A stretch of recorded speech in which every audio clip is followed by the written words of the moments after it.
স্বাগত জানাচ্ছি ব্যবসা বাণিজ্য বিষয়ক আলোচনা অনুষ্ঠান ইসলামী ব্যাংক বিজনেস টকে। আপনাদের সঙ্গে আছে আমি সৈয়দ আশিক রহমান। আমরা এই অনুষ্ঠানের মাধ্যমে তুলে ধরার চেষ্টা করি সাম্প্রতিক সময়ে বাংলাদেশের অর্থনীতি ও ব্যবসা বাণিজ্যের আলোচিত বিভিন্ন সেক্টরের সমস্যা, সম্ভাবনা এবং কি করণীয় সে বিষয়সমূহ।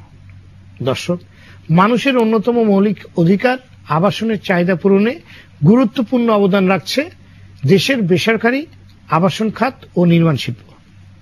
আমাদের রয়েছে ভূমি সংকট, কিন্তু জনসংখ্যা 16 কোটিরও বেশি।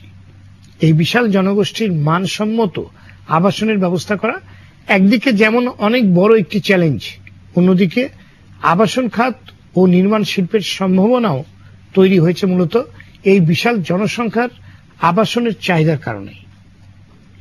আবাসন ব্যবসায়ীদের সংগঠন রিহাবের তথ্য মতে প্রায় 270টি উপখাত এবং প্রায় 2.5 কোটি মানুষ প্রত্যক্ষ ও পরোক্ষভাবে নির্ভরশীল আবাসন খাত ও এর সাথে সংশ্লিষ্ট নির্মাণ শিল্পের উপর।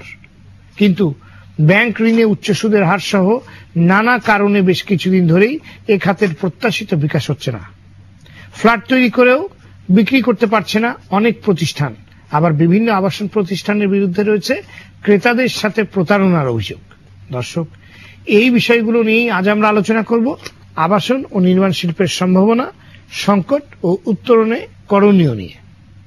আজ আলোচনায় আমাদের সাথে আছেন রিয়াবের ভাইস প্রেসিডেন্ট লিয়াকত আলী ভূঁইয়া, আছেন বন্দর স্টিল ইন্ডাস্ট্রিজ লিমিটেডের ব্যবস্থাপনা পরিচালক মোহাম্মদ আবুল কালাম এবং অর্থনীতিবিদ ডাক্তার মোহাম্মদ হেলাল উদ্দিন। জনাব লিয়াকত আলী, জনসংখ্যা ও চাহিদা বিচারে আবাসন খাতকে সম্ভাবনাময় একটি খাত বলা হচ্ছে, কিন্তু সে অনুযায়ী এর বিকাশ আমরা দেখতে পাচ্ছি না। আপনি যদি বলেন কি কি কারণে এই খাতকে সম্ভাবনাময় একটি খাত বলা হচ্ছে। আপনি জানেন যে আমেরিকায় যখন একটা অর্থনৈতিক ধস নামে, প্রথমে কিন্তু রিয়েল এস্টেট সেক্টরে ধস নামার পরে সারা বিশ্ব কিন্তু এটা ধস নামে। আমাদের দেশে রিয়েল এস্টেট ব্যবসা বর্তমান মন্দা যাচ্ছে, এটা আপনার কথার সাথে আমি একমত। এবং এই সেক্টরটা এমন একটা সেক্টর যে চট করে বললেই যে আবার উঠে আসবে তা না, কিন্তু এটার সাথে কিন্তু অনেকগুলা সেক্টর জড়িত, প্রায় 200 backward linkage, forward linkage industry এটার সাথে জড়িত। যেমন ইট বলেন, সিমেন্ট বলেন, ভাইয়ের রড বলেন, সব ধরনের ইন্ডাস্ট্রি এটার সাথে জড়িত। কিন্তু এই সেক্টর ফেল করা মানে অন্যান্যগুলো সেক্টর ফেল করে সমগ্র দেশের অর্থনীতির উপর কিন্তু বিরাট একটা প্রভাব পড়ে যদি এই সেক্টর না ঠিক মতন চলে। সেই জন্য আমি মনে করি এই সেক্টরকে এগিয়ে নেওয়ার জন্য যেমন আমাদেরও দরকার, সরকারকেও কিন্তু এগিয়ে আসতে হবে। সরকার ইতিমধ্যে আমাদের সেক্টরের জন্য কিছু জায়গায় আমাদেরকে ছাড় দিয়েছে এবং ছাড় দেওয়ার জন্য চিন্তা ভাবনা করছে, এবং আমরাও রিহাব থেকে কিছু প্যাকেজ দিয়েছি সরকারকে। সেই ধরনের প্যাকেজগুলোকে নিয়ে সরকারের বিভিন্ন পর্যায়ে আলাপ আলোচনা চলছে। এই প্যাকেজগুলো যদি ঠিকঠাক মতন হয় তাহলে রিহাবে কিন্তু মন্দা কিছুটা হলে কেটে যাবে। যেমন একটা প্যাকেজের কথা বলি, যে আমাদের 9 তলার উপরে যে সমস্ত প্ল্যান বা নকশা অনুমোদন হয় সেগুলো কিন্তু আমরা পেতে আমাদের 1 থেকে 3 বছর লেগে যায়। যেমন এই প্ল্যানটা যখন আমরা রাজুকে দেওয়ার পর বিভিন্ন ডিপার্টমেন্ট থেকে ক্লিয়ারেন্স আনা লাগে, যেমন পুলিশ, ফায়ার সার্ভিস, পরিবেশ, এই ধরনের 11টা ডিপার্টমেন্ট আছে। এইটা নিয়ে কিন্তু আমরা এখন কথাবার্তা বলছি, মাননীয় মন্ত্রীও একমত পোষণ করছে। এই ধরনের প্যাকেজগুলো যখন আমরা সাকসেসফুল ভাবে করে নিয়ে আসতে পারবো বা সরকার আমাদেরকে সহায়তা করবে, তখন আমরা আশা করছি এই মন্দা ভাবটা কিন্তু, এই প্যাকেজটা হয়ে গেলে আপনার সাথে ধরেন আমার একটা বাড়ির কন্ট্রাক্ট হলো যে আমি আপনাকে 3 বছরের মধ্যে দিব। আমি যদি প্ল্যানটা 3 বছর দেরি করে ফেলি তাহলে তো আমি আপনাকে 3 বছরের মধ্যে দিতে পারবো না। যে ট্রেনটা 2 ঘন্টা পর এখান থেকে ছাড়বে, যাবে চট্টগ্রাম, সেই ট্রেনটা কিন্তু 2 ঘন্টা যদি ডিলেট হয়ে যায়, চট্টগ্রাম 2 ঘন্টা আগে যেতে পারবে না, ওই টাইম মতন যেতে পারবে না। সেম থিং এই ওয়ান স্টপ সার্ভিস। এবং আমরা এই ওয়ান স্টপ সার্ভিসটা যদি চালু হয়ে যায় তাহলে কিন্তু একটা আমাদের সম্ভাবনা। প্ল্যান পাস না হলে আপনি ক্রেতাদের সাথে কিভাবে ডিল করবেন? প্ল্যান পাস না হলে ক্রেতাদের সাথে ডিল করা সম্ভব হয় না। আমরা বলতেছি আমরা তো একটা জমি নিলাম, জমি নেওয়ার পর তো আমরা প্ল্যানটা জমা দিচ্ছি, ঠিক না? তো আমি এখন প্ল্যানটা জমা দিচ্ছি যে আমি জানি যে প্ল্যানটা সাধারণত 4 থেকে 5 মাসের মধ্যে পেয়ে যাব। আমি 9 তলার উপরের গুলা করছি, 9 তলার নিচের গুলাতে অতটা আর সমস্যা নাই। 9 তলার মতো ফ্ল্যাটগুলোর জন্য কিন্তু রাজুক একটি আপনার নিয়ম দিয়েছে যে আপনার কত অংশ যেন অবশ্যই ফাড়ের ব্যাপার সামনে ছেড়ে দিয়ে, এই জন্যই কিন্তু 25%, এবং এ কারণেই কিন্তু 9 তলা বানানোর অনুমতি দিয়েছেন। কিন্তু অনেক ক্ষেত্রে দেখা যাচ্ছে আপনারা সেই নিয়মগুলো মানছেন না। না, এখন কিন্তু আমি এই সাথে কিন্তু একমত না। জি, এটা আমি এখানে আমি বলবো যে রিহাব কিন্তু তার কোড অফ কন্ডাক্ট যেটা, সেভাবে কিন্তু আপনি রিহাব যে কিংবা দেখা যাচ্ছে আপনার নিচের দিকে ঠিকই ওটা মেরে উপরের দিকে আপনাদের মাথা মোটা হয়ে গেছে, আগের কথা। এটা কিন্তু এখন নাই, এই ধরনের প্র্যাকটিস কিন্তু নাই, দেখা যাচ্ছে। কিন্তু আপনি দেখেন এখন কিন্তু রাজুক কোন বিল্ডিং ও ভাঙছে না রিহাব মেম্বারদের। আপনি দেখেন, আপনাকে দেখতে হবে কিনা।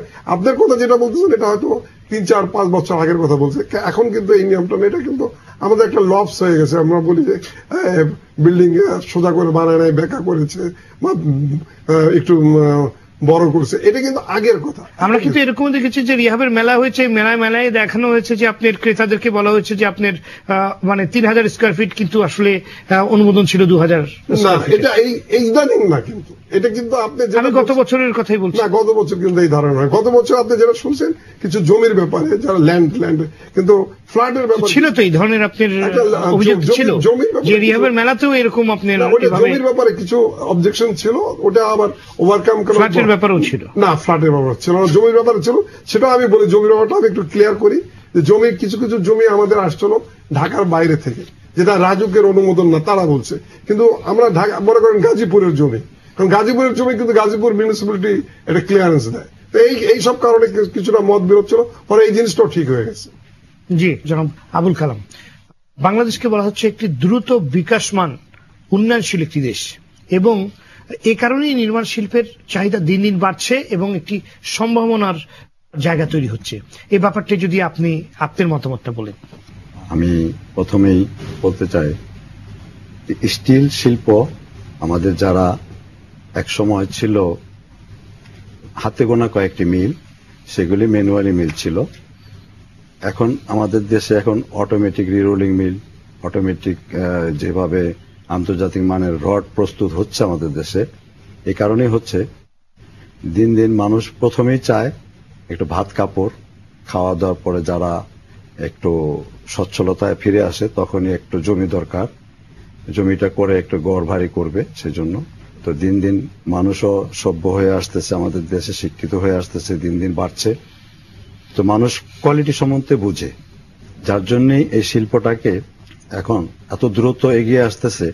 কারণ আমরা এখন আন্তর্জাতিক মানের রড প্রস্তুত করে থাকি। আগে এক সময় ব্লেড রড বাইরে থেকে বিদেশ থেকে নিয়ে আসতে হইতো, এখন আর সেই জিনিসটা আমাদের এখন আর দরকার হয় না। আমদানি নির্ভরতা আমাদের কমে গেছে এবং অনেক কাটিয়ে উঠতে পেরেছি ইনশাল্লাহ পারছি। এবং আমাদের দেশের চাহিদা আমরা সর্বকূলে আমরা যা উৎপাদন করে থাকি, আমাদের দেশের চাহিদা আমরা নিজেরাই মেটাইতে পারি। এখন আর আমাদের সক্ষমতা বেড়েছে। তো এই জন্য সরকারকে ধন্যবাদ। রপ্তানি প্রক্রিয়া যাচ্ছে, আমরা এখন আমাদের যে প্রক্রিয়া চলছে, যদি গভর্নমেন্ট আমাদেরকে একটু সাপোর্ট তো করে যাচ্ছে বলেই আমরা ইন্ডাস্ট্রি করতে পারছি, এবং ইন্ডাস্ট্রি ভালো। আমাদের আসলে অভ্যন্তরীণ চাহিদাও অনেক বেশি বেড়ে গেছে। আমাদের অভ্যন্তরীণ যা চাহিদা আছে আমরা দেশে মিটার পরে আমরা এখন রপ্তানি করার মতো পরিস্থিতি আমাদের হয়ে গেছে। আচ্ছা, তো আমাদের যারা প্রোডাকশনে নতুন করে যারা আসতেছে, এগুলো আসলে তাদেরকে অটোমেটিক বিদেশে আপনার কাঁচামালগুলো মূলত কিসের উপরে নির্ভরশীল? কাঁচামাল আনার কত % ভ্যালুয়েট করেন আপনারা? এটা একটু জানার আগ্রহ ছিল।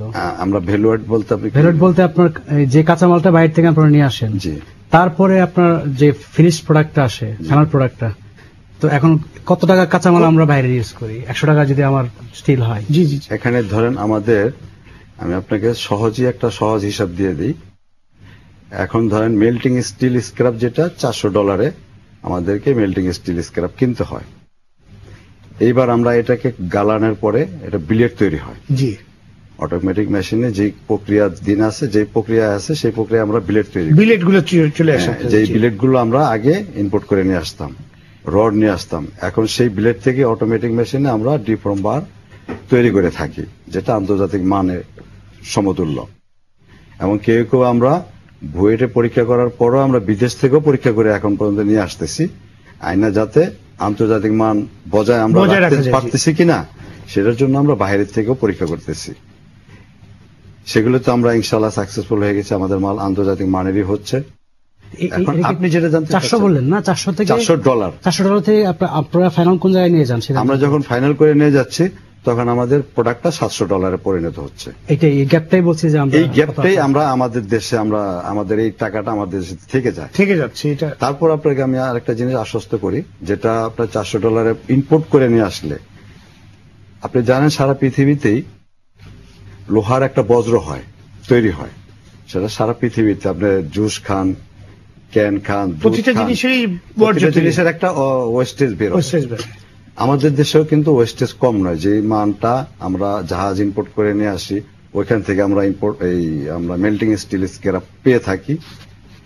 এরপর আমাদের সারা বাংলাদেশে ধরেন প্রায় ধরতে গেলে 20 লক্ষ ফেরিওয়ালা আছে, এরা বিভিন্ন ভাবে কটকটি দিয়ে, বিভিন্ন ভাবে কাঁচামাল আলু দিয়ে, বিভিন্ন ভাবে তারা কৌশলে আমদানি কালেকশন করছে। এরপর আপনি দেখেন সেই লোহাটাকে আমরা বিভিন্ন জায়গাতে কালেকশন করে আমরা স্টিল মিলে এটাকে লিকুইড করি, যেটা লিকুইড করার পরে 1700 ডিগ্রি সেলসিয়াসে লিকুইড করার পরে এটার যে স্ল্যাগটা হয় প্রথমে আমরা সেটাকে আউট করে দিই, ফেলে দিই। এরপর আমরা এটাকে কেমিক্যাল মিক্স করতেছি। কেমিক্যাল দেওয়ার পরে এটা আন্তর্জাতিক মানের একটা মেশিন আছে স্পেকট্রোমিটার, যেটার দ্বারা আমরা বুঝতে পারতেছি যে এই লোহাটা এখন তৈরি হয়ে গেছে এবং এটা আন্তর্জাতিক মানের লোহা প্রস্তুত করা সম্ভব। তখনই আমরা তাকে কম্পিউটারাইজ করার পরে এটাকে বিলেটের উপরে কন্টিনিউ কাস্টিং মেশিনে নিয়ে ওটাকে বিলেট কাস্টিং করি। প্র্যাকটিস আপনার স্ট্যান্ডার্ড প্র্যাকটিস। আপনার এই যে মেল্টিং স্টিল স্ক্র্যাপটা আমি একটু বোঝার জন্য বলছি আর কি, এই যে $400 যে স্ক্র্যাপটা এটা আপনারা পান কোথায়? এটা কি জাহাজ ভাঙার পরে সেখান থেকে? এটা আমরা জাহাজ ভাঙার থেকে নেই, প্রায় 40 থেকে 45%, আর বাকি 30% আমরা সারা বাংলাদেশ থেকে যেভাবে কালেকশন করলো। এরপর আমরা 25 থেকে 30% যে শর্টটা আমাদের থাকে সেই মালটুকু আমরা বিদেশ থেকে ইম্পোর্ট করে থাকি, যেমন সিঙ্গাপুর, লন্ডন, আমেরিকা, বিভিন্ন দেশ থেকে। 75 ভাগ হলো বাইরে থেকে, জাহাজ ভাঙা অথবা 75% আমার দেশের কালেকশন হয়ে যাচ্ছে। কিন্তু না, সেটা কিন্তু জাহাজ ভাঙা, যেটা জাহাজ ভাঙাটা তো এটা আপনার ওরা আনতেছে, এটা এক সময় ওটাকে মেল্টিং করতো না, ম্যাক্সিমাম টাইম রিরোলেবল করে ফেলতো, জাহাজের প্লেটটা কাটিং করে সরাসরি রড বানিয়ে ফেলতো। সেই রডটা কিন্তু আন্তর্জাতিক মানের নয়। আমার এখানে মানে একটা প্রশ্ন করতে চাচ্ছিলাম যে আপনি যেটা আপনারা কালেকশন করে নিয়ে আসতেছেন আর যেটা এটার প্রোডাক্ট কি একই থাকে, মানে কোয়ালিটিটা কি একই থাকবে? কারণ ওখানে তো বিভিন্ন, উনি যেটা বললেন যে ওটা যখন মেল্ট করার পর আন্তর্জাতিক মান ওনাদের যে একটা প্রসেস আছে সেখানে যখন আপনার ওয়েস্টেজটা বর্জ্যটা ফেলে দেওয়ার পরেই কিন্তু এটা ইন্টারন্যাশনাল স্ট্যান্ডার্ড একটা বিলেট তৈরি হচ্ছে। এখনকার যে মেশিনগুলো অত্যাধুনিক, এই মেশিনগুলো দিয়ে এভাবেই আসছে এবং সেই মেশিনগুলো আন্তর্জাতিক মানের মেশিন, জার্মানির মেশিন, আপনার সিঙ্গাপুর থেকে আনি কিছু মেশিন, যার যেখান থেকে দরকার, কেউ ইন্ডিয়া থেকে নেয়, কেউ চায়না থেকে নেয়। ওইটা এমনই একটা মেশিন, ওই লোহাটার ভিতরে কতটুকু আপনার আয়রন আছে, কতটুকু কি আছে, ওখানে 33টা আইটেম আপনার কম্পিউটারাইজ হয়ে বেরো আসতেছে। আমি যখন ওই লিকুইড মেটালটাকে ওই স্পেকট্রোমিটারে দিয়ে দিব তখন ও বলে দিবে এই লোহাটার ভিতরে আপনার এই জিনিস আছে। যখন ওইটা পিওর হবে তখনই ওইটাকে আমরা ওই বিলেট হিসাবে রূপান্তর করে আমরা কন্টিনিউ কাস্টিং মেশিনে নিয়ে যাই। মোট কথা আপনার এই যে আমি একটু আমি জাস্ট একটু বোঝার জন্য আর কি ভাইয়ের কাছ থেকে যে শেষ পর্যন্ত আপনার ওই জাহাজ যেটা ভাঙ্গা হয় সেটা যদি বাইরে ধরে নেই তাহলে 75 ভাগ কাঁচামাল আপনার বাইরে থেকে আসে, আর 25% হলো আমরা ভিতরে লোকাল কালেকশন হচ্ছে। জি জনাব হেলাল, বিশ্বে উন্নত প্রায় প্রতিটি দেশের অর্থনীতিতেই সে দেশের আবাসন শিল্প একটি বড় ধরনের উল্লেখযোগ্য অবদান রাখছে। আপনার কাছে যেটা আমি জানতে চাচ্ছি যে আমাদের অর্থনীতিতে আবাসন খাত ও এর সাথে সংশ্লিষ্ট নির্মাণ শিল্প প্রতিষ্ঠানগুলো কি ধরনের অবদান রাখছে? একটা তো আমাদের খাদ্য, বস্ত্র, বাসস্থান, খাদ্যের পরে বস্ত্র, বস্ত্র পরে বাসস্থান তো আছেই। তো সেই হিসেবে বাসস্থানের আপনার 16 কোটি মানুষের বাসস্থানের যে দরকার সে অনুযায়ী আমরা জানি যে স্ট্যান্ডার্ড যদি আমরা মানসম্পন্ন বলি সেক্ষেত্রে তো আমাদের বিরাট আপনার ঘাটতি আছে, এবং সেই চাহিদার জন্য আমাদের চাহিদার কারণে আমি মনে করি যে সম্ভাবনা, যে কথাটা বলছি সম্ভাবনা আছে। আর আরেকটা কথা হলো যে আপনার যা কিছু আমরা অ্যাক্টিভিটিস করছি অর্থনীতিতে প্রত্যেকটা কিন্তু আপনার চাহিদা আছে বলে করছি এবং প্রত্যেকটাই আমাদের কল্যাণের জন্য। তো সেই হিসাবে এই বাসস্থানের জন্য যা যা করবো প্রত্যেকটারই কিন্তু আপনার পুরো অর্থনীতিতে ভাইরা বলেছেন যে একটা প্রভাব পড়ে। উনি নিজেই বলেছেন একটু আগে যে আমেরিকার অর্থনীতিতে আপনার হাউজিং মার্কেট যখন কলাপস করলো, তখন এন্টায়ার ইকোনমি কলাপস করলো, এন্টায়ার ওয়ার্ল্ড আপনার একটা ডিপ্রেশনে পড়লো। কিন্তু আমেরিকার ইকোনমিটাই কিন্তু অনেক বছর ধরে কিন্তু আপনার হাউজিং মার্কেটটা ধরে রেখেছিল। বাংলাদেশে আপনি দেখেন যে আমাদের যে এই গত আওয়ামী লীগের আমলে যদি আপনি প্রথম 3 বছর দেখেন, অর্থনীতি বেশ ভালো ছিল। তখন কিন্তু আপনারা দেখবেন যে ক্যাপিটাল মার্কেটটাও ভালো ছিল, হাউজিং মার্কেটটা ভালো ছিল এবং অত্যন্ত মানে একদম এভাবে উঠেছে। এখন যখন এই মার্কেটটা উঠতে থাকে তখন কি ব্যাংক খুব পছন্দ করে হাউজিং এর লোন দিতে পছন্দ করে। কেন? যদি আমি বাড়ি কিনি, ব্যাংকের টাকা দিয়ে আমি ফেল করি, না দিতে পারি, তাহলে ব্যাংক নিয়ে বেশি দামে বিক্রি করতে পারবে। অ্যাসেট মার্কেটে আপনারা দেখেন, শেয়ার মার্কেটে একই অবস্থা, ব্যাংক টাকা নিয়ে যায় যে বাড়তে আছে। তখন যেটা হয়, যখনই আপনার প্রাইসটা হু বাড়তে থাকে, হু করে বাড়তে থাকে, ওনারা কিন্তু নিয়ম ভেঙে নিয়ম মেনে অনেক হাউস বিল্ড আপ করতে থাকেন। ঠিক আছে? তো এখন এই ফেজে কিন্তু অনেক হাউস যখন বিল্ড আপ হয়ে যায়, একটা পর্যায়ে কারণ কত মানুষ কিনবে, কারণ মানে মানুষের সামর্থ্য যেটা, আমি কিনতে পারবো কি পারবো না আমার সামর্থ্যের ব্যাপার আর প্রাইসের ব্যাপার। প্রাইস তো আকাশচুম্বী হয়ে গিয়েছে।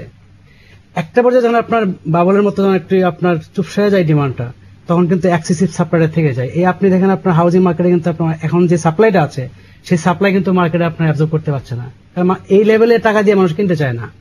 2 নম্বর হলো আমি কেন কিনবো? আগে আমি কিনেছি ধানমন্ডিতে 1000 স্কোয়ার ফিটের একটা কিনেছি 1.5 কোটি টাকা দিয়ে, এটা ভাড়া পায় 30,000 টাকা মাসে, তাও আমি কিনেছি। কেন? 1 বছরে হয়তো দেখা গেছে এখানে 50 লাখ টাকা বেড়ে যাবে, 20 লাখ টাকা বেড়ে যাবে। এখন আমি দেখছি যে আমি যদি 1.5 কোটি টাকা ব্যাংকে রাখি, তাহলে মাসে 1.5 লাখ টাকা আসবে, ভাড়া দিয়ে আমি পাবো কত? আমি 30,000 টাকা। তাহলে আমি কেন কিনবো? কারণ দাম তো ডাউনওয়ার্ড, আপওয়ার্ড তো না, আমি কিনবো না। সবাই এখন দেখা গেছে আপনার ডিমান্ড করছে না, যাদের সামর্থ্য আছে তারা ডিমান্ড করছে না। আরেকটা পক্ষ দেখা গেছে চায় কিন্তু সামর্থ্য নাই, কিন্তু আপনারা তো বানায় বসছেন। এখন এই যে অতিরিক্ত বিল্ড আপটা হয়, সেটা শুধুমাত্র হাউজিং এ না, আমেরিকার হাউজিং এ হয়েছে, আপনার আমাদের বাংলাদেশের ক্যাপিটাল মার্কেটে দেখেন একই অবস্থা। তো সেজন্য এই যে আপনার একটা বাবল তৈরি হয়েছে হাউজিং মার্কেটে, তৈরি হওয়ার কারণে এখন আপনারা যে মন্দা অবস্থায় আছেন, সেটা যদি না কাটিয়ে উঠতে পারি, এর সাথে কিন্তু অর্থনীতির সাংঘাতিকভাবে জড়িত। এখন হাউজিংটা হলো রিয়েল এস্টেট, রাইট? হাউজিং এর সাথে আপনার ফাইন্যান্সিয়াল সেক্টর যেটা সাংঘাতিকভাবে জড়িত, কারণ ফাইন্যান্সিয়াল সেক্টর থেকে ব্যাংক থেকে প্রচুর টাকা কিন্তু আপনার হাউজিং এ আসছে। আমি অ্যাজ এ কনজিউমার আমি নিয়ে আসছি হাউস কেনার জন্য, যারা বিল্ড আপ করেছে তারাও কিন্তু আপনার লোন নিয়ে আসছে। এখন ব্যাংক যদি নিজে বাঁচতে চায়, ব্যাংকিং সেক্টর যদি আপনার ভালো স্টেবল থাকতে চায়, তাহলে হাউজিং সেক্টর কিন্তু স্টেবল রাখতে হবে। ফলে এই যে ওভারঅল আপনার বিনিয়োগের যে স্থবিরতা, হাউজিং এর যে আপনার স্থবিরতা, ক্যাপিটাল মার্কেটের স্থবিরতা, এই প্রত্যেকের সাথে কিন্তু একটা সম্পর্ক আছে। এখানে আপনাকে একটু আমি পয়েন্ট ধরাই দিই। আপনি 2009 সালে কিন্তু একটা লোন দেওয়া হতো সিঙ্গেল ডিজিটে স্বল্প এবং মধ্য আয়ের লোকদের জন্য। সেই লোনটা কিন্তু 2009 সাল থেকে বন্ধ, 2009-10 বন্ধ হয়ে গেছে, বন্ধ হয়ে গেছে, এখনো বন্ধ। তা এখন ব্যাপার হচ্ছে কি, এখন ব্যাংক এই খাতে এখন ঋণ দিচ্ছে না।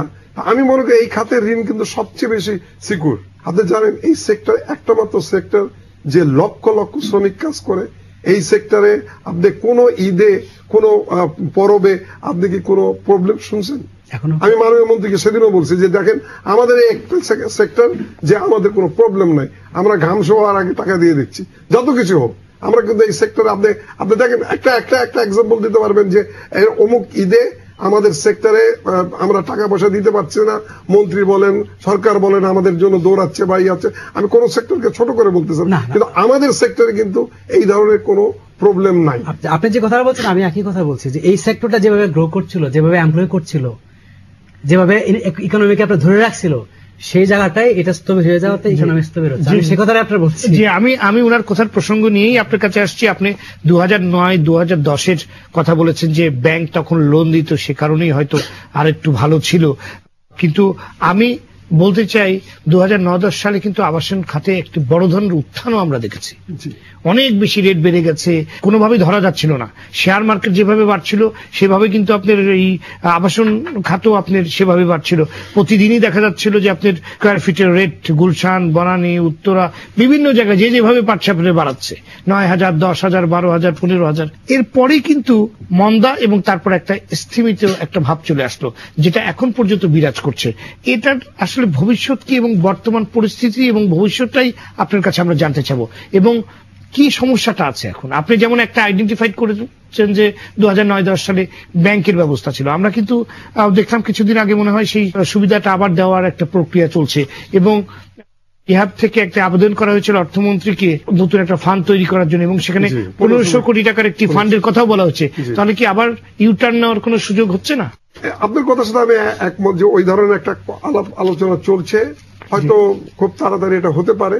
ওটা হলেও মনে করেন কিছুটা এখানে আরেকটা জিনিস কি, আপনি ঢাকায় কোনো জমি নাই, একেবারে বলা যায় যে ঢাকায় আপনি ঢাকা তো এলাস্টিক না টান দিয়ে বড় করা যাবে।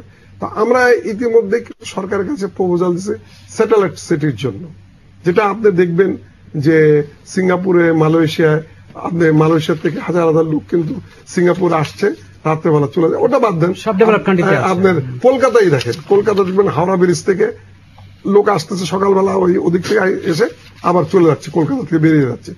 আমাদের এখানে কিন্তু এই ধরনের স্যাটেলাইট সিটি এ পর্যন্ত হয় নাই। আমরা এরকম 3-4টা সিটির কথা বলেছি। স্যাটেলাইট সিটি বললে আমরা ঘোষণা করে দিলে হবে না, এটা স্যাটেলাইট সিটি বলতে বোঝায় সেখানে ইউটিলিটি সার্ভিস, গ্যাস, পানি, সবকিছু থাকতে হবে। তখন আপনি যখন এবং যাতায়াতের একটা সুন্দর ব্যবস্থা, যখন যাতায়াত, আপনি যখন হাফ এন আওয়ারের মধ্যে বা 20 মিনিটের মধ্যে গাজীপুর থেকে ঢাকা চলে আসতে পারবেন, তখন কিন্তু আপনি আমরা তখন ওখানে কিন্তু ফ্ল্যাটও কম দামে দিতে পারতেছি, বিকজ মানুষের ক্রয় ক্ষমতার মধ্যে যারা ঢাকায় 7,000-8,000 টাকা দিয়ে কিনতে পারছে না, তখন আপনি 3,000, 3,500 কিনতে পারছেন। ফলে তারও সুবিধা হচ্ছে, আমাদের টোটাল আমরা যে ভাই যেটা বললো যে বাসস্থান, অন্য বস্তু তখন সে তার বাসস্থান সেখানে পেয়ে যাচ্ছে। আরেকটা সুখের বিষয় হচ্ছে, আমি সরকারকেও ধন্যবাদ দেই যে আমাদের যেভাবে রাস্তাঘাটগুলা হচ্ছে এবং আগামীতে এইগুলা আরো বেশি ভালো হবে। তখন দেখা যাবে কি যে আপনার এই স্যাটেলাইট সিটিগুলা যদি আমরা করতে পারি, গাজীপুর বলেন, কেরানীগঞ্জ বলেন, এটা একটা আমাদের, আমি একটা 2009 সালে ঋণের কথা বললাম, এই একটা প্যাকেজের কথা বললাম। এটা সরকার কিন্তু খুব চিন্তা ভাবনা করছে, এবং এটা হয়ে গেলে কিন্তু দেখবেন যে এটার একটা ভালো ফল পাওয়া যাবে। যে আধুনিক বিশ্বে যেভাবে আগাচ্ছে সেইভাবে আমিও আমার প্রপোজালটা বা যেরকম স্যাটেলাইট সিটি যেটা বাইরে করলে, এটা অবশ্যই এটা তো আপনি মানে নিজের বিবেক, নিজেকে জিজ্ঞাসা করলে আপনি বুঝতে পারবেন যে এটার জমির দাম অবশ্যই কমবে। ঢাকায় যে জমির দাম নিশ্চয়ই কেরানীগঞ্জে সেই জমির দাম না। আমরা কিন্তু যাচ্ছি প্রথমে স্বল্প এবং মধ্য আয়ের লোকদের জন্য। এটা এই প্রবলেমটা যদি সলভ করা যায়, তাহলে মনে করেন সবচেয়ে মাস পিপুলের সমাধান হবে। এটা তো আপনি নিজেও বোঝেন, স্বল্প এবং মধ্য আয়ের লোকদের কিন্তু ক্রয় ক্ষমতা নাই, বিকজ অফ দা লোন নাই, কোনো ঋণ নাই, তারা কিন্তু ম্যাক্সিমাম। এই বিষয়টি যে আপনার কাছে আবার আসছে, তার আগে নিচ্ছি ছোট্ট একটি বিরতি। দর্শক দেখছেন ব্যবসা বাণিজ্য বিষয়ক আলোচনা অনুষ্ঠান ইসলামী ব্যাংক বিজনেস টক। নিচ্ছি ছোট্ট একটি বিরতি, ফিরছি কিছুক্ষণের মধ্যেই, আমাদের সাথে থাকুন।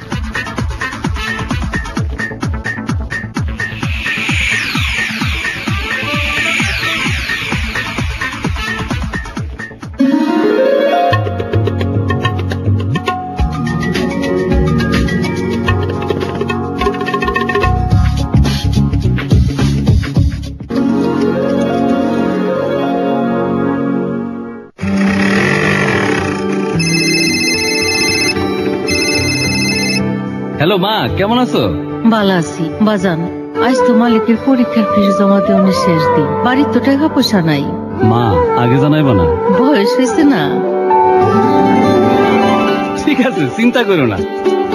প্রিয়জনের প্রয়োজনে হাতে হাতে সাথে সাথে এমকেসে টাকা পাঠানো মানেই প্রিয়জনের কাছে নিজ হাতে নিরাপদে টাকা পৌঁছে দেওয়ার অনুভূতি। ইসলামী ব্যাংক এমক্যাশ, হাতে হাতে সাথে সাথে। আপনার প্রিয় চ্যানেল আরটিভ সরাসরি অ্যান্ড্রয়েড মোবাইল ফোনে দেখতে মোবাইল থেকে ভিজিট করুন play.google.com এবং সার্চ বক্সে টাইপ করুন SIPTV। ইনস্টল করে উপভোগ করুন আপনার প্রিয় অনুষ্ঠানগুলো সরাসরি।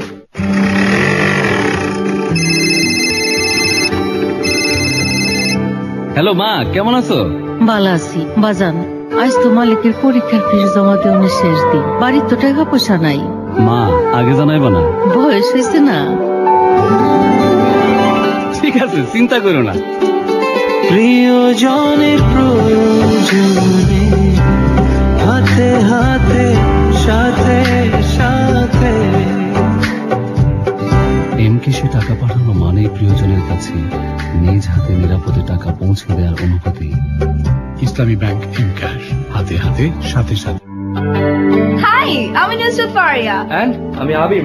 আমরা থাকছি লেট নাইট কফি নিয়ে। আপনাদের সাথে হবে আড্ডা, বলবো কথা, সঙ্গে থাকবেন আপনি, আর থাকবে আপনার পছন্দের মানুষেরা। সো চোখ রাখুন every Saturday 12 a.m. sharp, exclusively on RTV. Let's night coffee. Let's night coffee. Let's night coffee.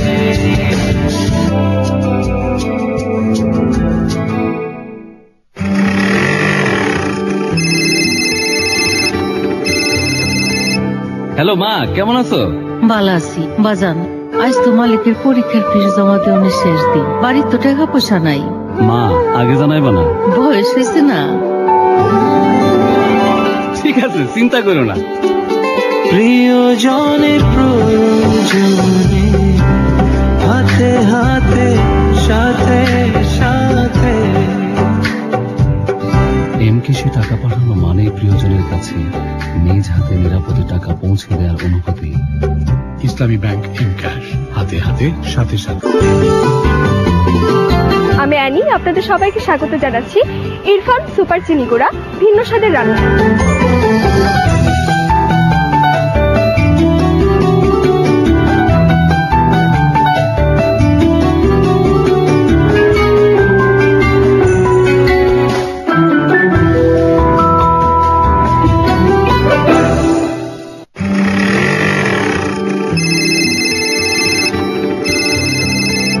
Hello মা, কেমন আছো? ভালো আছি বাজান। আজ তো মালিকের পরীক্ষার ফিস জমা দেওয়ার শেষ দিন। বাড়ির তো টাকা পয়সা নাই। মা, আগে জানাইবা না? বয়স হয়েছে না। ঠিক আছে, চিন্তা করো না। প্রিয়জনের প্রয়োজনে হাতে হাতে সাথে সাথে। এমকেসি টাকা পাঠানো মানেই প্রিয়জনের কাছে নিজ হাতে নিরাপদে টাকা পৌঁছে দেওয়ার অনুভূতি। ইসলামী ব্যাংক এম ক্যাশ, হাতে হাতে সাথে সাথে।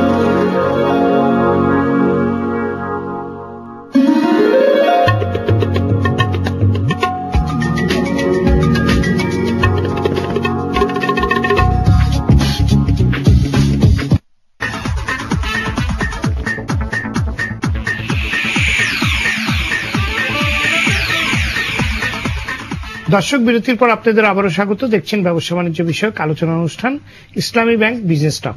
সঙ্গে আছে আমি সৈয়দ আশিক রহমান। আমরা আলোচনা করছি আবাসন খাত ও নির্মাণ শিল্পের সম্ভাবনা, সংকট ও উত্তরণে করণীয় নিয়ে। বিরতির পূর্বে আপনার সাথে নিম্নবিত্তদের জন্য আবাসনের যে সুযোগ, সেটা নিয়ে আপনার সাথে আলোচনা করছিলেন। আপনি যে সেটা কন্টিনিউ করেন। আমি এটাকে আরেকটু পরিষ্কার করতে চাই এই জন্য যে ইদানিং কিন্তু আমরা একটা খুব তাড়াতাড়ি একটা প্রজেক্ট নিচ্ছি পিপিপির মাধ্যমে, যেটা ন্যাশনাল হাউজিং এর জমি। এটা মিরপুর কালসি এলাকা আর কি। এটা এখানে প্রায় 400 থেকে 450 বিঘা জমি। এখানে একেবারে স্বল্প এবং মধ্য আয়ের লোকরা এটা রিহাব করবে টেন্ডারের মাধ্যমে। এইটা যদি হয়ে যায় আর কি, এটা কিন্তু একেবারে প্রাথমিক অবস্থা আছে। এইটা যদি হয়ে যায় তখন কিন্তু আপনার অনেকটা হলেও এটা একটা বিরাট সলভ হবে স্বল্প এবং মধ্য আয়ের লোকদের জন্য।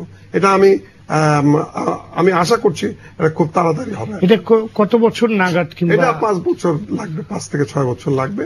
তারপরও এটা একটা সুখবর সবার জন্য। জি, আপনার কাছে আবার আসবো। আবুল কালাম, আবাসন খাতের বিকাশের ক্ষেত্রে অন্যতম একটি সমস্যার কথা বলা হচ্ছে নির্মাণ সামগ্রীর মূল্য বৃদ্ধি। আপনি বিষয়টিকে কিভাবে দেখছেন এবং পাশাপাশি যদি সমাধানের কোনো কথা আমাদের বলেন? কারণ প্রায় আপনার ডেভেলপারদের কাছে অভিযোগ যে প্রতিদিন রডের দাম বাড়ছে, সিমেন্টের দাম বাড়ছে, আরো বিভিন্ন নির্মাণ সামগ্রীর দাম বাড়ছে, যার জন্য তাদের রেট দাম বাড়াতে হচ্ছে।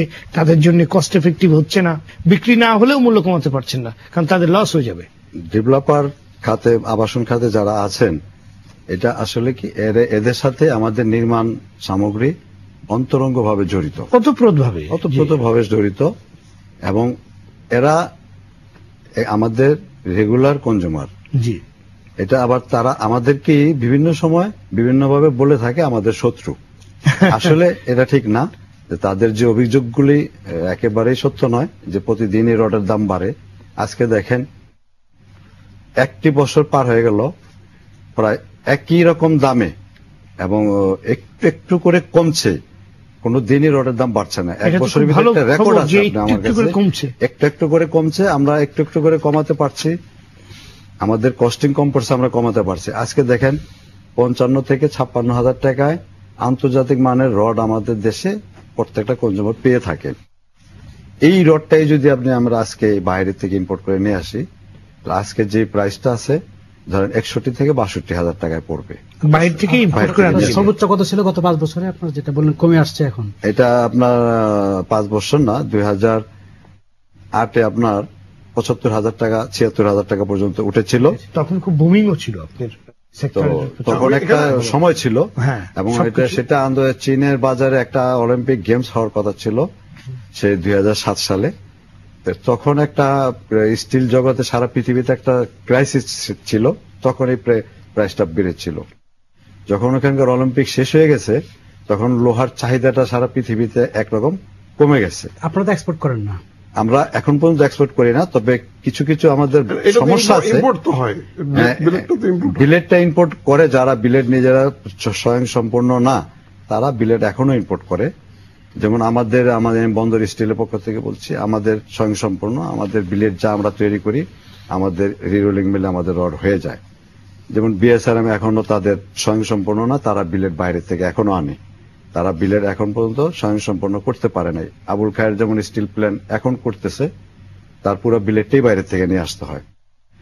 আর আমাদের দেশে আমরা যে বিলেটগুলি করি এগুলি খুবই ভালো আন্তর্জাতিক মানের বিলেট করে থাকি। তো এখন আমরা যে আরো যেভাবে এগুচ্ছি, যদি আমাদের সরকার একটু সহযোগিতা করেন, যেমন সহযোগিতা বলতে আমাদের স্টিল সেক্টরটা প্রচুর ইনভেস্ট এবং বিশাল সম্ভাবনাময় এই আমাদের এই প্রতিষ্ঠানগুলি। যেমন বলতে গেলে 1 টন রডের দাম যদি 55,000 টাকা হয়, 1,000 টন রডের দাম 5.5 কোটি টাকা। তো আমাদের এখানে বিশাল একটা গ্যাপ আমাদের তৈরি হয়ে গেছে, যেটা হলো ব্যাংক ইন্টারেস্ট। যেই এই স্টিল সেক্টর আমার পাশের দেশে ইম্পোর্ট করে নিয়ে আসতেছে, র মেটেরিয়ালস বলেন, বিলেট বলেন, যাই তারা ইম্পোর্ট করে আনে, সেটা তারা একটা ডেফার্ড পেমেন্টে নিয়ে আসে। 1 বছরে ডেফার্ড পেমেন্ট 180 দিনের ডেফার্ড পেমেন্ট, 3% ইন্টারেস্ট। ওই একটা কোম্পানি যদি 3% ইন্টারেস্টে র মেটেরিয়ালস আনার পরে সে প্রোডাক্ট তৈরি করে, আর আমি যদি আমার দেশে বসে 14%, 15%, 13.5% সেই র মেটেরিয়ালস নিয়ে আসি, অটোমেটিক আমাদের বেশি পড়ে যায়। আমরা কেন এখন পর্যন্ত বিদেশ থেকে কমায় বিক্রি করতে পারি? কারণ আমাদের দেশের শ্রমিক সস্তা। এখনো আমাদের দেশের শ্রমিক সস্তা, আমাদের নিজেরা কাজ করি, আমরা যেভাবে প্রতিষ্ঠান চালানো দরকার সেভাবে চালাই। আমরা যদি আমরা পাশের দেশের বা অন্যান্য দেশের মতো যদি ইন্টারেস্ট রেটটা আমরা অনেক কম পাইতাম, আমরা আজকে এই মুহূর্তে আমরা এই রড আমরা এক্সপোর্ট করতে পারি। আমাদের সেই আল্লাহ দিলে সেই ক্ষমতা আমাদের আছে, এবং আমাদের সেই কোয়ালিটি গুণগত মান আমরা তৈরি করে থাকি। তবে গভর্নমেন্ট যদি আমাদের দিকে আরেকটু তাকায়, আমাদের যদি কোনো ব্যবস্থা করে দেন, তাহলে হচ্ছে পথটা আরো সুগম হবে, এই পথটা আমাদের আরো সুগম হবে, বিকশিত হবে, আমরা এক্সপোর্ট করতে পারবো। এই আমাদের সেক্টরটা কিন্তু বিশাল, এই গার্মেন্টস এর মতো আমরা কিন্তু একটা বিশাল প্রচার করতে পারি, বিশাল করতে পারি, এক্সপোর্ট বিদেশি টাকা অর্জন করতে পারি, যদি আমাদের এই সেক্টরগুলিতে সরকার একটু নজর দেন এবং ইন্টারেস্ট রেট গুলো কমায় দেন। জি, আমাদের সেই শুভকামনা রইল। জনাব হেলাল, ব্যাংক ঋণে উচ্চ সুদের হার এবং মধ্যপ্রাচ্যের যে অস্থিরতা কিংবা সেখান থেকে যে আপনি রেমিটেন্স কমে আসছে, এইটা আমাদের আবাসন খাত অথবা নির্মাণ শিল্পের উপরে কি ধরনের প্রভাব ফেলছে কিংবা ফেলতে যাচ্ছে? এখানে আপনি যে কথাটা ওনারা বললেন, উনিও ক্লেম করলেন যে এটা কমপ্লেন আছে যে স্টিলের দাম বেশি। তো এই স্টিলের দাম যে জায়গায় আছে, তারপরে ঢাকা শহরে আপনি দেখেন 17,000 পার স্কোয়ার ফিট, আবার 3,500-4,000 পার স্কোয়ার ফিট, দুই জায়গায় তো স্টিল লাগছে, একই নির্মাতা দুই জায়গায় বানাচ্ছে। তবে এত পার্থক্য হচ্ছে স্টিলের কারণে তো না, জমির দাম, জমির কারণে। মেইনলি জমির দামটা এখানে ফ্যাক্টর। যখন আপনার ওই যে এখন 56 না কত বললেন হাজার, যখন 75 ছিল তখন তো আপনার হু করে আপনার গ্রো করেছে। ফলে স্টিলটা আমি মনে করি বড় ফ্যাক্টর এখানে না, কিন্তু ঢাকা শহরের ক্ষেত্রে। কিন্তু ঢাকা শহরের বাইরে অবশ্যই আপনার স্টিলের প্রাইসটা যে বেশি বলতে আপনার আগে যে জায়গায় ছিল তাতে অনেক বেড়েছে অবশ্যই গত কয়েক বছরে। বাড়ার কারণ আছে, আপনি শুধু ইন্টারেস্ট রেট না, আর অনেকগুলো ব্যাপার আছে, ইন্টারন্যাশনাল মার্কেট যে সেগুলো আছে। তো সেখানে আপনার আমি যেটা বলি যে মূল ব্যাপারটা আপনার যে হাউজিং এর যেটা, সেটা স্টিলের প্রাইস আমি বলবো না, তার চেয়ে ল্যান্ডের প্রাইস, সেটা ঢাকা শহরের ক্ষেত্রে। ঢাকা শহরের আশেপাশে আমরা যখন যাবো, যেখানে চিপ আপনার প্রাইসে ল্যান্ড পাওয়া যায়, সেখানে কিন্তু আপনি একটুখানি সাবসিডাইজ ইন্টারেস্ট রেটে যদি আপনি দেন, সাবসিডাইজ ইন্টারেস্ট রেটও লাগবে না। যেখানে ল্যান্ডের দাম কম, সেখানে আপনি দেখবেন যে মানুষ তার নিজের ক্রয় দিয়ে আপনার অ্যাপার্টমেন্ট কিনতে পারবে। ল্যান্ডের সাথে কিন্তু যোগাযোগ সেটা অবশ্যই লাগবে, ইনফ্রাস্ট্রাকচার লাগবে।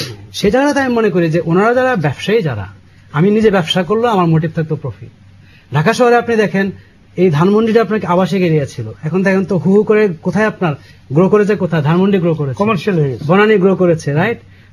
ওনারা তো আপনার মনে করেন যে অন্যান্য জায়গায় যেখানে আপনার ল্যান্ডের প্রাইস কম সেখানে গিয়ে তো সাধারণ মানুষের জন্য ওনারা করতে চান না, ওনারা প্রফিটের জন্য যেখানে প্রফিট বেশি হবে সেটাই আগে ধরেছেন। তো গভর্নমেন্টকে পাশাপাশি রেগুলেট করতে হবে যে খালি শুধু প্রফিট দেখলে হবে না, প্রফিট করো কিন্তু অ্যাট দ্য সেম টাইম এই মিড ইনকাম লো ইনকাম গ্রুপের জন্য এই জায়গাগুলিতে করো, এবং তার জন্য ইনফ্রাস্ট্রাকচার তো ওনারা করতে পারবেন না, সেখানে গভর্নমেন্টের সেই লিঙ্কটা করে দিতে হবে। আর আপনি একটা যে কথা বললেন যে আবাসিকটা একটু স্লো, এখন আবাসিকের একটা চাহিদা, আবাসিক বলতে আবার নির্মাণ সামগ্রী যদি আমি বলি তাহলে স্টিলের চাহিদা, যে আপনার মনে করেন যে সৌদি আরবে আছে, বাড়িতে এসে একটা 32 হাত লম্বা একটা ঘর বানায়, তার কিন্তু আপনার সামগ্রী লাগে।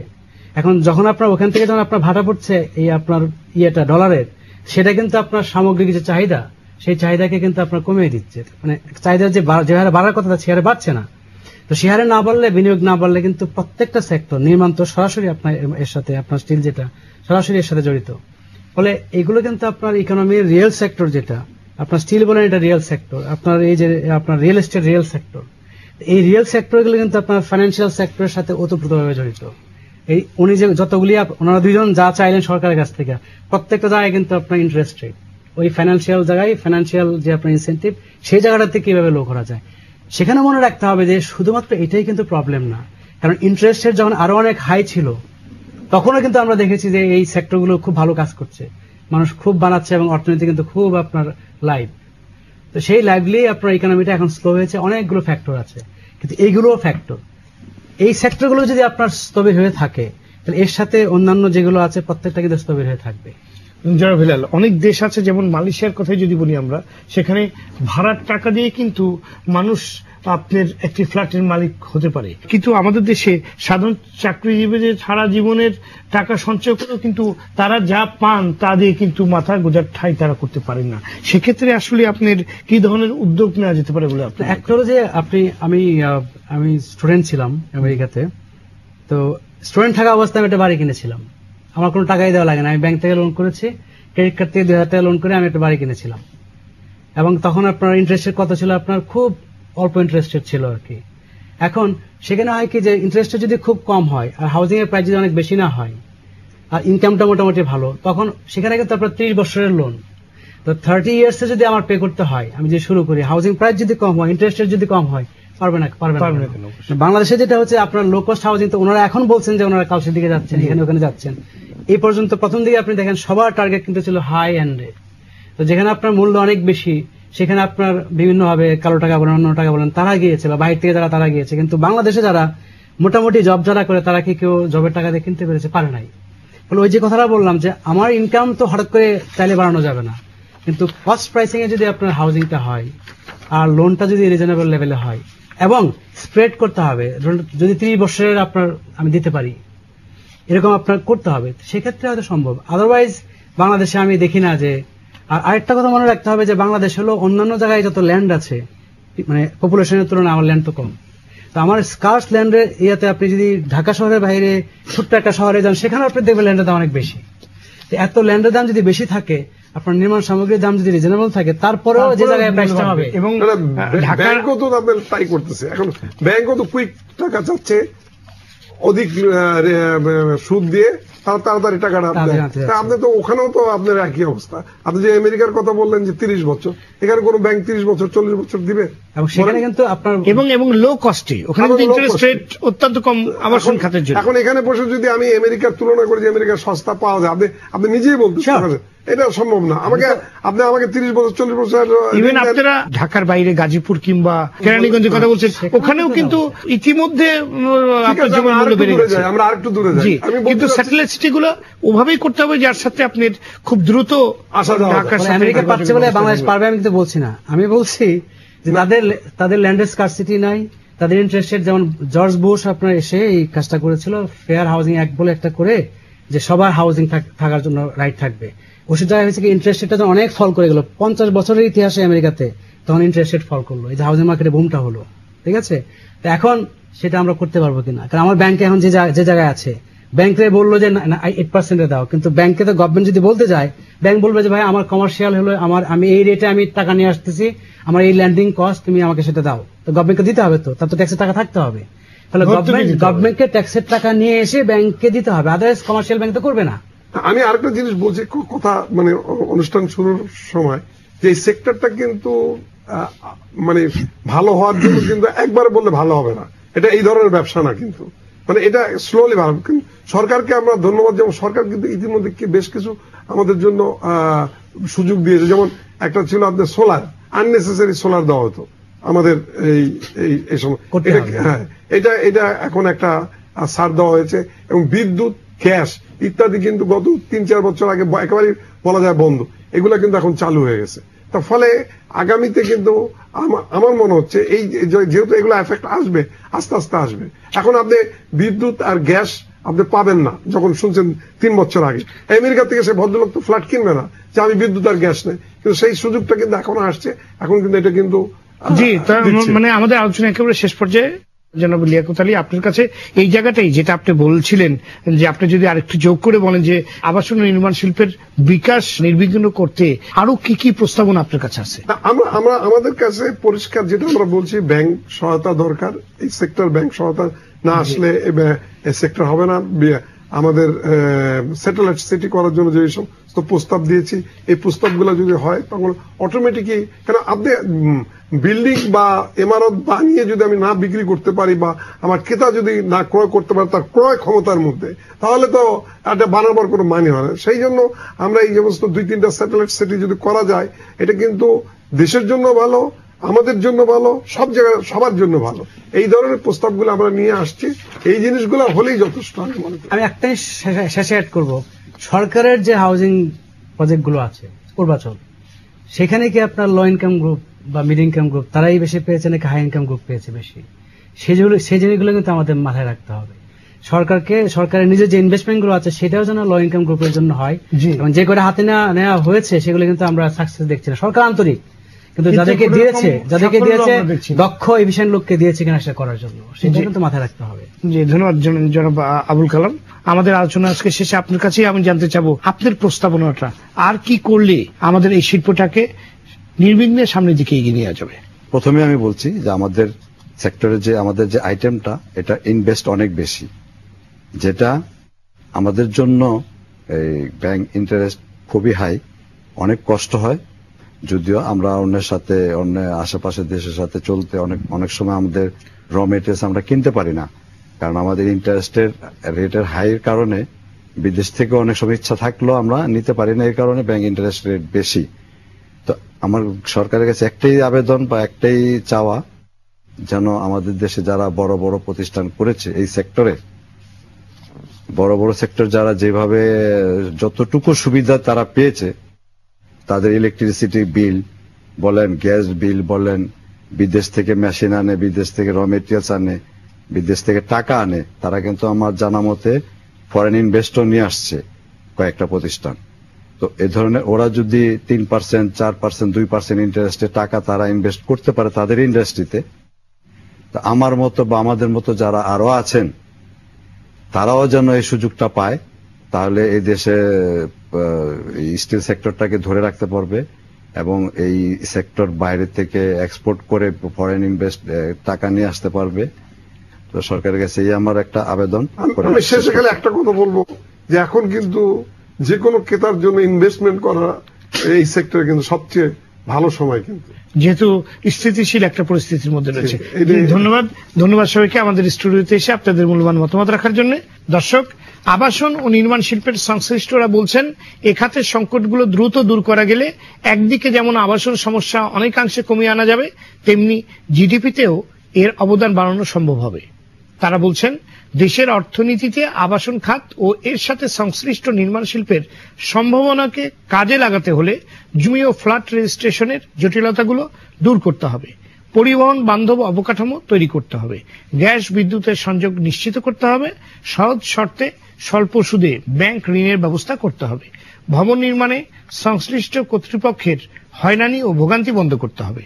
তবে আবাসন ব্যবসায়ীদেরও মনে রাখতে হবে এ খাতের প্রসার ঘটাতে গিয়ে যেন কোনোভাবেই পরিবেশ বিপর্যয়কর কোনো উদ্যোগ না নেওয়া হয়, এবং গ্রাহকদের সাথে সব ধরনের প্রতারণা বন্ধ করে ক্রেতা বান্ধব নীতি গ্রহণ করা হয়। দর্শক, আজ এ পর্যন্তই। আগামী সপ্তাহে আবারও ফিরে আসবো আমি সৈয়দ আশিক রহমান। সে পর্যন্ত সবাই ভালো থাকুন, সুস্থ থাকুন, সঙ্গে থাকার জন্য ধন্যবাদ।